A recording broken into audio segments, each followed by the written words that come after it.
Good morning students. हमने कल कुछ विराम चिन्ह समझे थे। चलिए आज हम और विराम चिन्हों को समझते हैं। योजक चिन्ह, इसको हम सामासिक चिन्ह भी कहते हैं। योजक चिन्ह का अनेक स्थितियों में प्रयोग होता है। सबसे पहले यह चिन्ह दो शब्दों के बीच यानी शब्द युग्मों के बीच में लगाते हैं। जैसे माता पिता, माता पिता ये शब्द युग्म है, इसके बीच में योजक चिन्ह लगाया गया है। भाई बहन, भाई बहन भी यह शब्द युग्म है, ये दोनों शब्द युग्म के बीच में योजक चिन्ह लगाया गया है। दूसरा, यह चिन्ह संबंध कारक की विभक्ति का, की, के को बीच से हटाकर भी लगाया जाता है। जैसे रामबाण, यानी राम का बाण, यहाँ पर का विभक्ति को हटा दिया गया, उसकी जगह पर योजक चिन्ह लगाया गया है, रामबाण। राजकन्या, राजा की कन्या, इसमें की विभक्ति को हटा दिया गया है, राजा की कन्या, की विभक्ति को हटाकर उसकी जगह पर योजक चिन्ह लगाया गया है।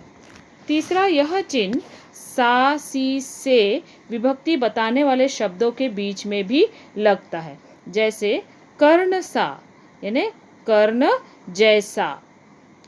रावण सा, यानी रावण के समान। तो यहाँ पर भी सा, सी, से विभक्ति बताने वाले शब्दों के बीच में योजक चिन्ह लगाया जाता है। चलिए आगे देखते हैं। अगला चिन्ह है लाघव चिन्ह, जिसको हम संकेत सूचक चिन्ह भी कहते हैं। किसी बड़े या प्रसिद्ध शब्द को संक्षेप में लिखने के लिए उस शब्द का पहला अक्षर लिखकर उसके आगे शून्य लगा देते हैं। यह शून्य ही लाघव चिन्ह कहलाता है। जैसे देखिए, डॉक्टर के लिए डॉक्टर का डॉ शब्द अक्षर जो है वो ले लिया गया है और उसके आगे लाघव चिन्ह लगाया गया है।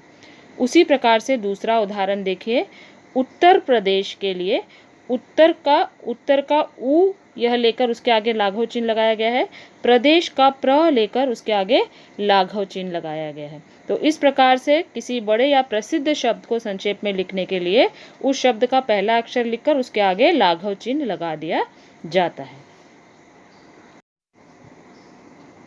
अगला विराम चिन्ह है अवतरण चिन्ह, इसको हम इन्वर्टेड कॉमा भी कहते हैं और इसके दो प्रकार होते हैं, इकहरा अवतरण चिन्ह और दोहरा अवतरण चिन्ह। इकहरा अवतरण चिन्ह जब किसी विषय पर विशेष जोर देते हैं या विशिष्ट वस्तु या पदार्थ की ओर विशेष ध्यान आकर्षित करना हो तो वहाँ इकहरा अवतरण चिन्ह लगाते हैं।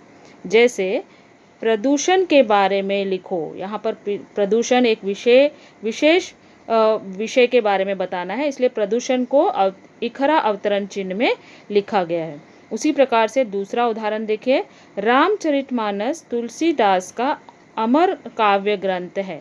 यहाँ पर रामचरितमानस यह विशिष्ट पुस्तक है, इसीलिए उसको विशेषता प्रदान करने के लिए उसको इकहरा अवतरण चिन्ह में लिखा गया है। दूसरा प्रकार है दोहरा अवतरण चिन्ह। किसी की कही हुई बात को उसी तरह प्रकट करने के लिए दोहरा अवतरण चिन्ह का प्रयोग किया जाता है। जैसे जयशंकर प्रसाद ने कहा, जीवन विश्व की संपत्ति है। तो ये जयशंकर प्रसाद जी की कही हुए शब्द है और उन शब्दों को उन्होंने दोहरा अवतरण चिन्ह में लिखा गया है। राम ने कहा, सत्य बोलना सबसे बड़ा धर्म है। तो राम के कहे हुए शब्द ज्यों के त्यों कहे जा रहे हैं, इसीलिए उसको दोहरे अवतरण चिन्ह में लगाया गया है। अगला विराम चिन्ह है त्रुटि पूरक चिन्ह। त्रुटि पूरक चिन्ह को हंस पद भी कहा जाता है और इसको विस्मरण चिन्ह भी कहते हैं। लेखन में जब कोई शब्द छूट जाता है तब उस शब्द को पंक्ति के ऊपर लिखकर यह चिन्ह लगाते हैं।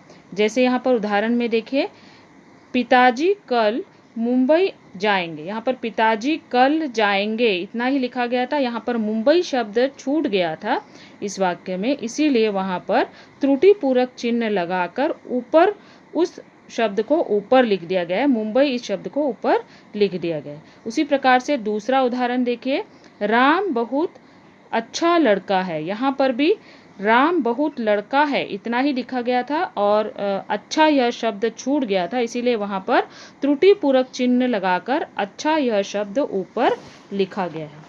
तो विद्यार्थियों, आगे के विराम चिन्ह हम अगले वीडियो में पढ़ेंगे। इस वीडियो में जो भी विराम चिन्ह पढ़ाए गए हैं उन्हें उदाहरणों के साथ अपनी नोटबुक में लिखिए। धन्यवाद।